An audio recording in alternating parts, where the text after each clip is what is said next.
heading into the summer of 2019, and I just got the Microgreens Palace all cleaned up and ready for another year. So about to move all my growing from indoors to outdoors, and this is where I do it. But there's some other things I want to show you that's going on as well. So you can see there is nothing on these shelves yet. Just cleaned everything up, bleached it all. Got top rack that I don't really use very much. And that is a blackout chamber I use for growing corn, so you can keep it nice and yellow. And I thought I'd take the time to show you some other stuff I have outside. This is my outdoor garden. This is just a family garden for us. It's not a market garden. And I've already shown this once this year in a video. Showed kind of the fencing I built around it, but let's see how things are doing. Got some herbs here, some sage and thyme and basil and rosemary. Got two different kinds of peppers.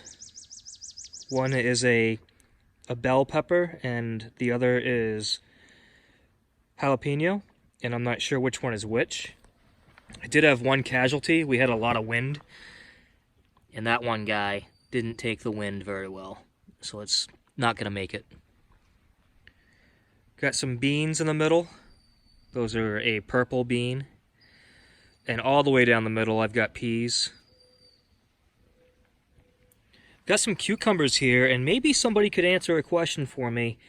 My soil out here, for whatever reason, kills cucumbers. And I don't know why. Everything else is doing great, but my cucumbers, they'll be doing good, and then they just whittle up and die. So I'm not sure what's going on with that.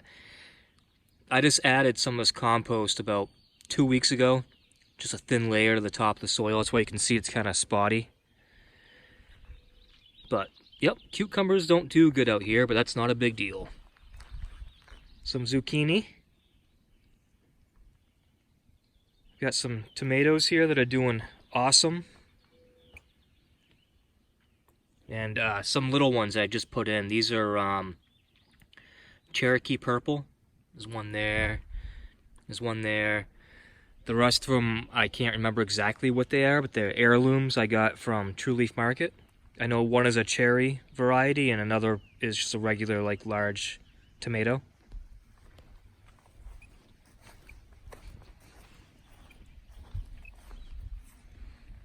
Over here are some beets that aren't really doing all that great. Some kale in the middle that's doing really well. There's a row here of carrots that I'm not really paying too much attention to, but they are growing. And then I've got this whole mound here of potatoes. I've already mounded them twice. Probably not going to mound them again. I'll just let them grow.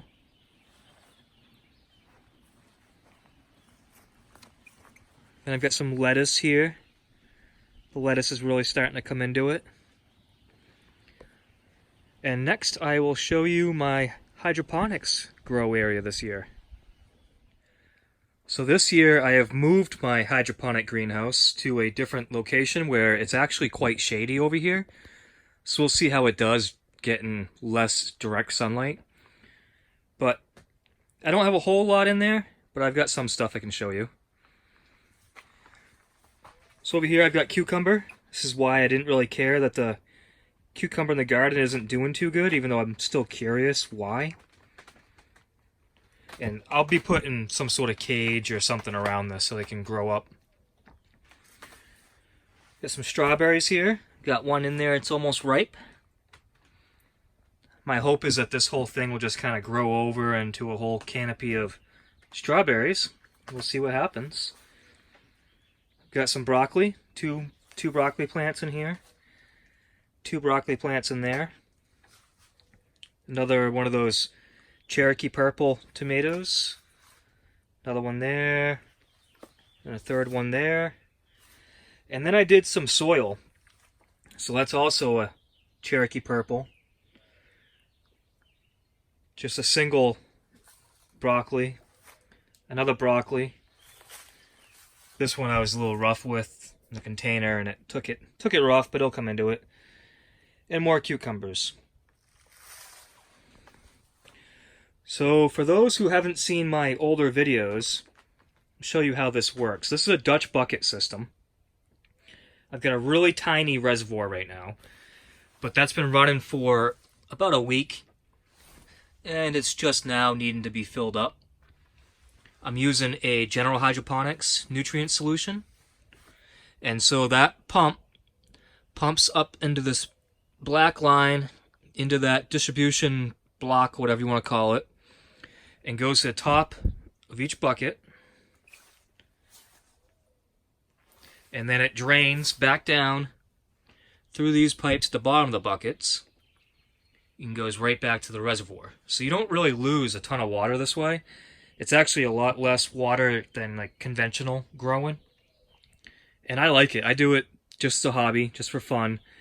This is like my 4th year, I think, doing this. It's either my 3rd or 4th year with this greenhouse, but I've been doing it even indoors for longer than that. So over time, I'll be adding more stuff in here to the greenhouse. And hopefully tomorrow, I've got to get more soil. I'm kind of low on soil. I want to completely fill up the Microgreens palace and get that really going. I'm thinking about planting at least 1 tray of almost everything I have, which is a lot of different varieties, because they all grow at different rates. I have a lot of like specialty things like fennel and dill and a couple other things that can take a really long time to grow. So it's okay if I grow everything at once because it won't all be ready at once. So if I have time tomorrow, I'll make a video of me planting tons of different kinds of microgreens, and so hopefully you guys can check that out. Thanks for watching. That's going to do it for this video.